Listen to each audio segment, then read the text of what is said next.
Alors ce chat c'est un peu comme une mandragore, c'est-à-dire qu'elle hurle si on la prend dans les bras. Voilà, bon. Aujourd'hui je vais vous montrer, j'ai une cinquantaine de plantes chez moi, ça fait à peu près un an que... Je sais pas si on peut parler de collection parce que pour moi c'est plutôt un élément déco qu'autre chose. Donc voilà, j'ai décidé aujourd'hui de vous faire un plan de tour pour les montrer. Alors je vais commencer par ce coin-ci qui est un de mes endroits préférés de l'appartement. En vrai, le fauteuil suspendu, j'y vais jamais. C'est plus mes invités qui en profitent. Alors, c'est un peu un coin des calatéas. J'ai éteint la lampe parce que sinon ça faisait pas très joli. Alors, on a une calathea White Fusion ici.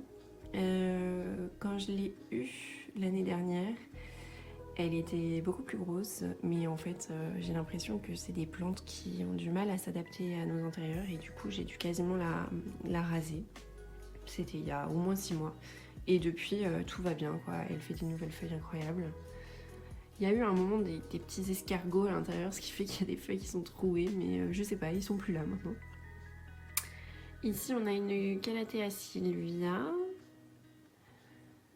Là, on a la Green Lipstick. C'est la 3e que j'achète et j'ai l'impression que c'est pas la folie.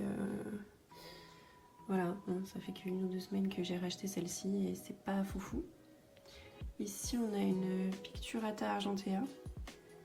Pareil, un peu comme la White Fusion, j'ai dû la couper plusieurs fois et il y a des moments où tout va bien. Il y a des moments où ça va pas du tout et où je suis obligée de couper de nouveau. Et je sais pas pourquoi. Il y a un moment où c'était des acariens, mais depuis elle en a pas eu de nouveau, donc je sais pas pourquoi elle fait ça. Là c'est une Silver Plate qui allait très bien au début quand je l'ai reçue. Je l'avais achetée chez Casa Botanica et elle faisait feuille sur feuille. Et depuis quelques temps ça va moins bien. Je l'avais dépotée et puis je l'avais rembotée dans un substrat plus aéré. Depuis elle refait des feuilles mais elles sont pas parfaites. Vous voyez là il y a des petits endroits abîmés et je sais pas pour quelle raison. Ici on a une petite Makoyana qui est toujours aussi petite depuis que je l'ai achetée, mais là ça a l'air de reprendre. Et ici on a une grosse Monstera Deliciosa qui est la première plante que j'ai eue dans cet appartement. Elle m'énerve parce qu'elle a régulièrement, très régulièrement des trips. Voilà, la joie d'avoir une Monstera. Ensuite, donc là je vais m'éloigner un petit peu pour que vous ayez une vue d'ensemble. Donc, d'abord on a de nouveau une petite Calathea White Fusion, donc c'était la première que j'avais eue, sachant que les feuilles étaient beaucoup plus longues, enfin les tiges plus grandes, je pense qu'elles provenaient d'une division.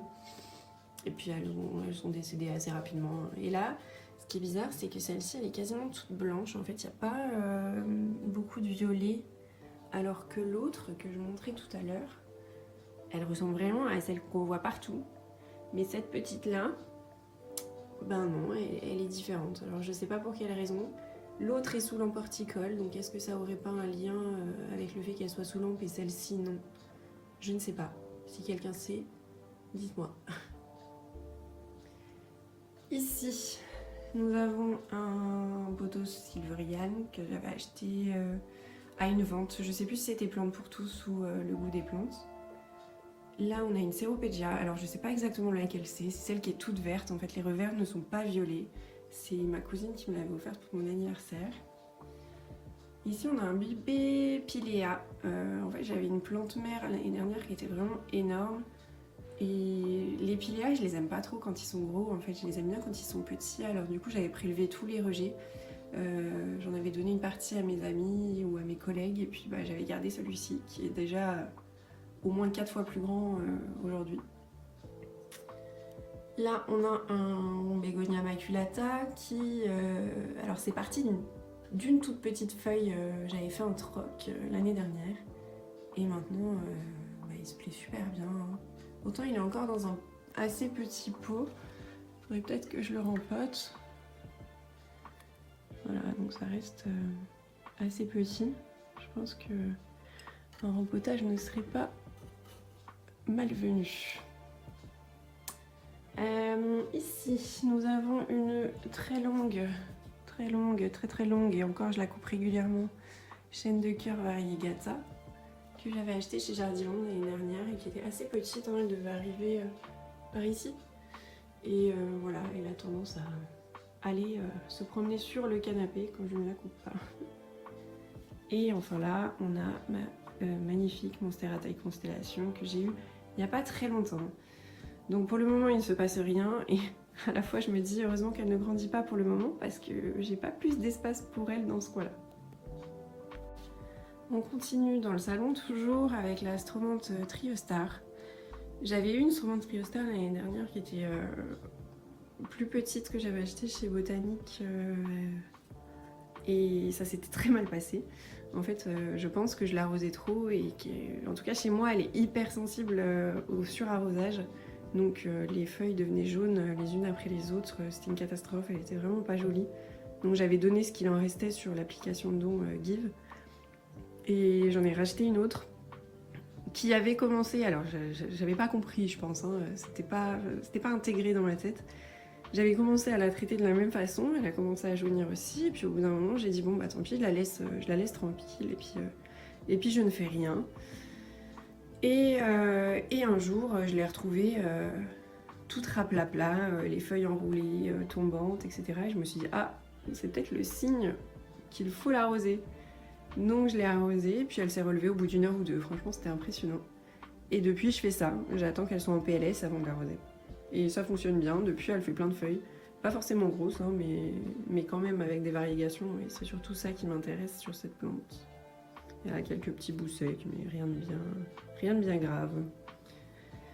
Ici, à la fenêtre, nous avons des pothos partout. Donc là, on a un Marble Queen.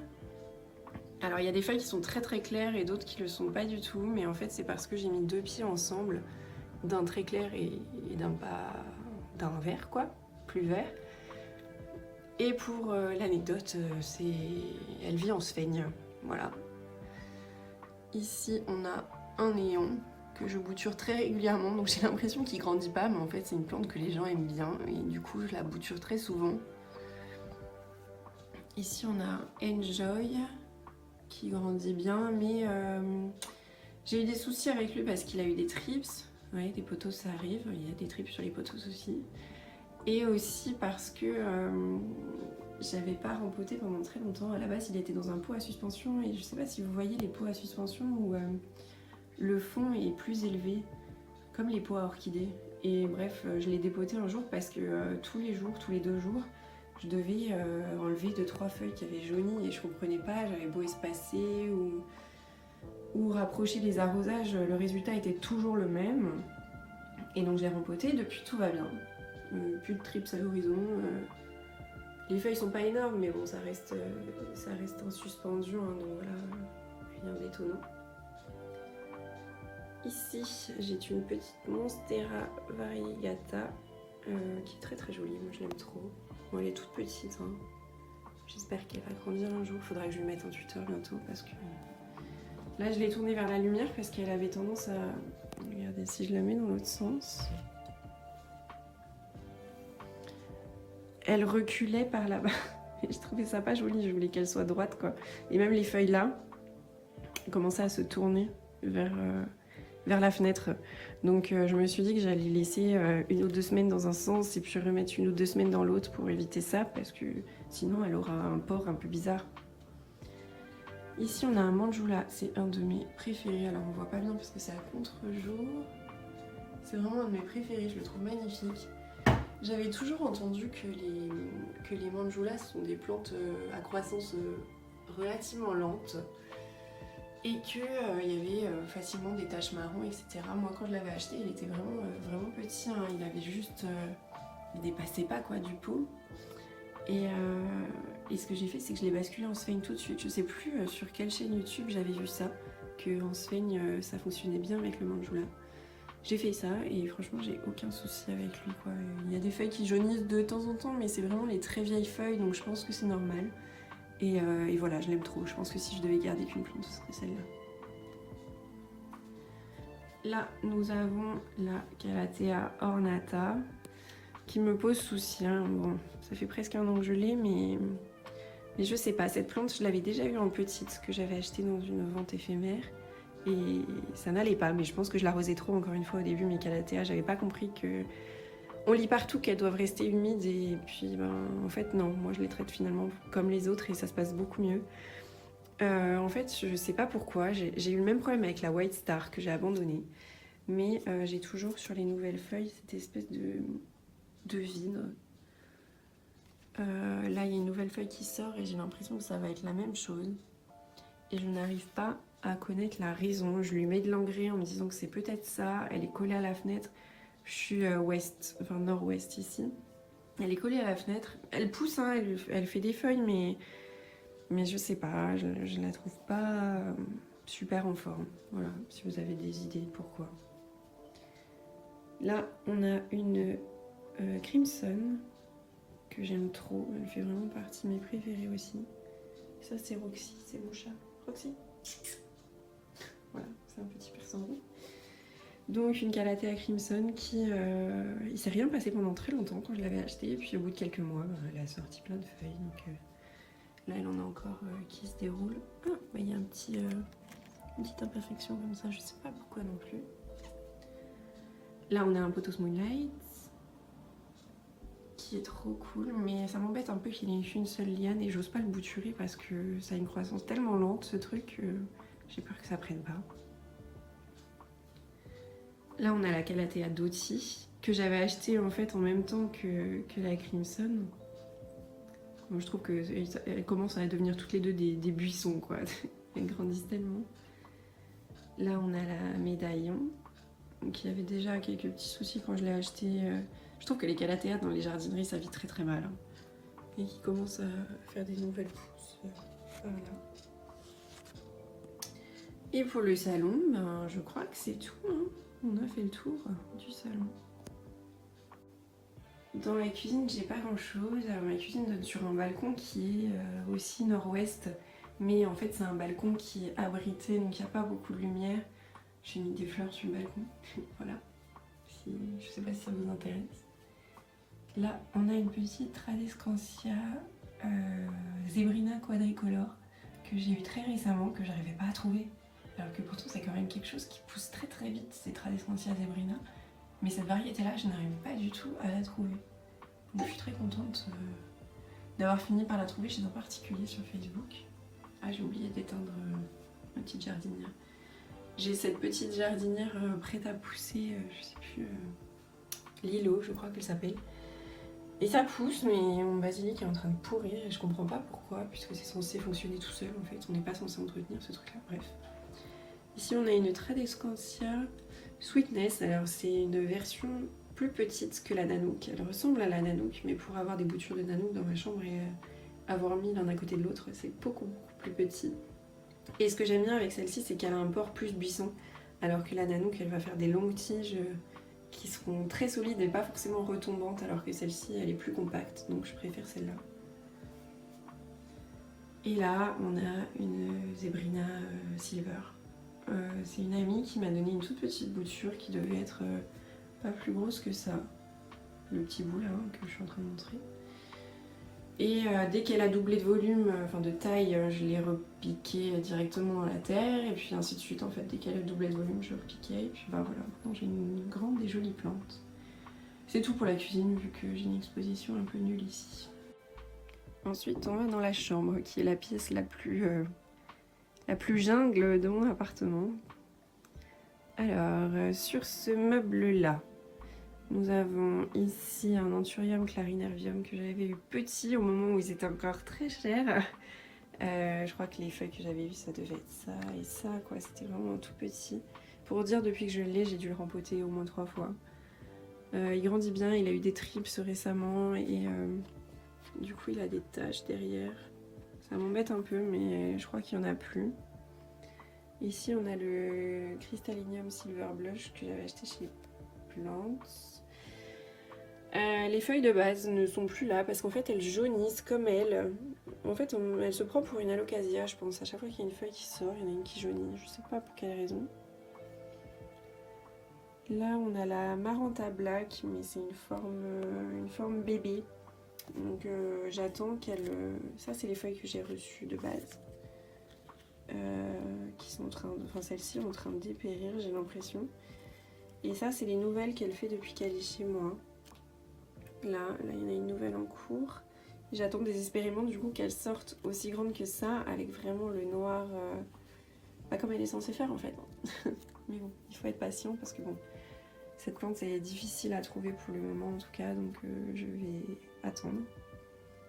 Là, on a un Philoverrucosum. Il y a 3 pieds dedans, donc j'ai dû mettre, je l'ai acheté il n'y a pas longtemps dans une vente éphémère, j'ai dû mettre un tuteur là, et l'autre pied est vraiment petit, donc pour le moment j'ai rien mis. Mais je la trouve vraiment, vraiment très très jolie. Là, il y a une nouvelle feuille qui vient de se dérouler récemment. Et les couleurs, les veinures, les... incroyable. Ici, on a un petit bébé Peperomia Hope.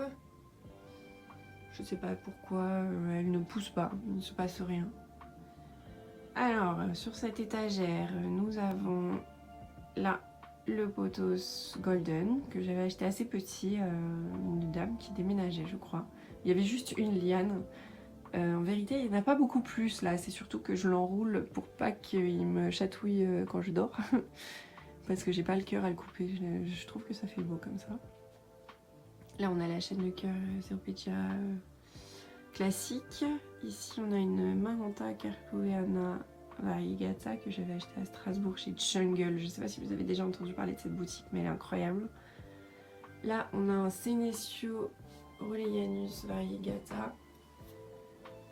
Ce Senecio là, et j'avais déjà eu un Rolleianus classique quand je l'ai acheté chez Jardiland.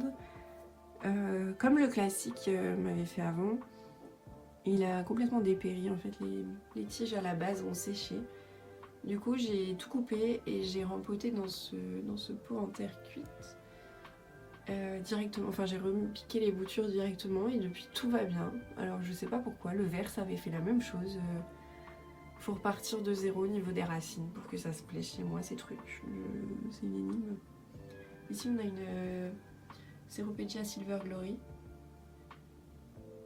Que j'aime beaucoup mais qui pousse pas trop pour l'instant, mais en même temps je m'étais un peu fait arnaquer sur Etsy. En fait la fille avait proposé à la vente quelque chose qui ressemblait à ça en fait, hein, à 2-3 petites lianes bouturées, et ce qui s'est passé c'est que la dame m'a envoyé sa plante mère avec 3 tiges dessus, donc je me suis retrouvée avec un pot de 15 cm de diamètre, 3 tiges et les racines de la plante mère. Et du coup, les petits, je sais pas comment ça s'appelle, leurs petites réserves d'eau là, les codex, non, je sais pas. Donc voilà, j'ai dû faire pareil que le Senecio, j'ai dû bouturer, replanter, et encore ça a été compliqué parce qu'elle a pas pris en terre directement, j'ai dû repasser en eau. Voilà, cette tige là pousse, ça se voit là. Mais les autres, pour l'instant, il ne se passe rien, donc j'attends. Là, on a une Maranta Lemon Lime que j'avais acheté au moment où c'était rare. Je l'ai payé une petite fortune qui est énorme.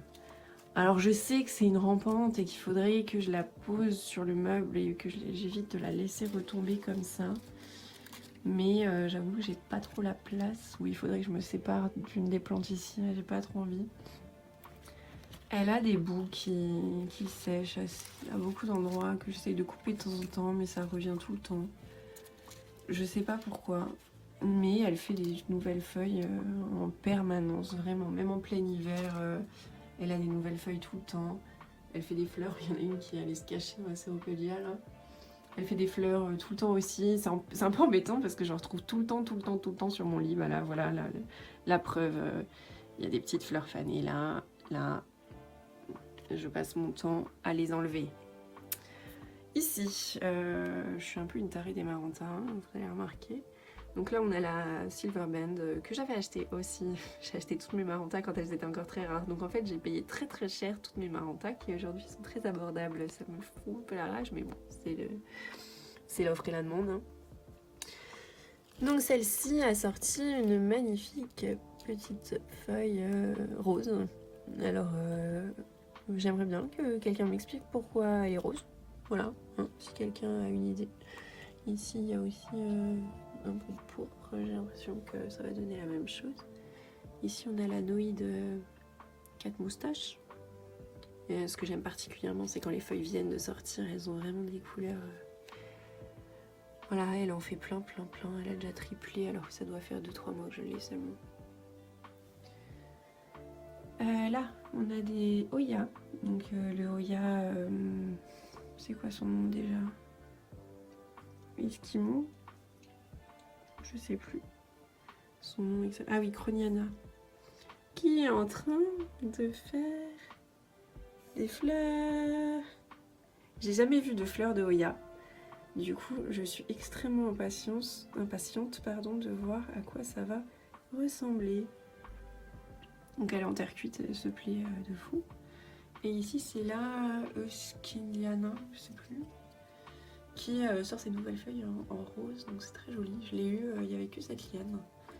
Donc elle a bien grandi depuis. C'est vraiment des toutes petites feuilles, j'aime trop. Et là, il va falloir que je prenne un peu de recul. On est complètement à contre-jour. Donc ici, nous avons le philodendron lime qui me crame régulièrement ses feuilles et je pense que c'était le soleil direct parce qu'ici on est sud-ouest dans cette pièce. Je pense que c'est le soleil direct parce que du coup j'ai mis le rideau juste pour lui et depuis il le fait moins. Donc je pense que ça devait être le soleil qui le cramait. Là on a un Brésil qui a décidé de me faire des feuilles soit toutes jaunes, soit version Scandens normale ces derniers temps. Alors je sais pas pourquoi, mais ça me dérange pas, je trouve que le panache est joli comme ça. Et ici on a le Micrans qui a en vérité que un ou deux pieds que j'enroule sur eux-mêmes. Alors je vais essayer de me mettre de l'autre côté pour voir si on voit mieux. Ouais, c'est pas foufou. Hein. Donc on a le Micrans ici. Donc du coup récemment je l'ai bouturé, c'est caché là. Je l'ai bouturé pour avoir des pieds supplémentaires parce que ça m'embête un peu d'avoir que 3 lianes à enrouler quoi. Et en plus il fait des racines aériennes absolument gigantesques. Et encore celle-ci c'est pas la plus grosse que j'ai eue. Là c'est pareil, il y en a une géante. Je sais pas pourquoi il fait ça, les feuilles sont assez écartées. Voilà. Ici nous avons un grand ficus Tineke que j'ai eu assez petit hein. Quand je l'ai eu, c'est ma mère qui me l'avait acheté. Alors je vais reculer pour qu'on le voit en entier. Voilà. J'ai dû l'avoir, il devait être à peu près à ce niveau-là, je pense. Donc il y a 3 pieds dedans. Il y a 3 pieds dedans et j'ai dû le rempoter récemment parce qu'il penchait à cause du poids. Il se dirigeait. Bon, je l'avais mis dans l'autre sens, donc en fait, c'était même pas logique. Il se dirigeait pas par là-bas, mais par là. Et il était vraiment penché. Donc du coup, j'ai dû le rempoter tant bien que mal parce qu'il repenchait encore. Donc j'ai réessayé en mettant de la pouzzolane au fond pour être sûr que ça tienne bien. Et depuis, il bouge plus. Cet hiver, il a pas fait de feuilles du tout, mais là, il reprend enfin. On est au mois de mai, il serait temps. Ici, c'est une petite Hoya Crimson Queen. Et là, c'est une petite bouture. Donc la Nanook dont je parlais tout à l'heure. Un petit avocat, je me mets de temps en temps, même si au final, j'en fais rien. Je finis toujours par les donner. Là, on a une Frydek. Ça, c'est une toute nouvelle feuille qui est sortie récemment. Donc j'ai mis une lampe horticole ici pour ça, parce qu'il y a les rideaux et le dressing qui font que ça n'a pas trop de lumière. Et voilà. Et voilà, on a fait le tour. J'espère que ça vous a plu et n'hésitez pas à me dire ce que vous en avez pensé. Salut!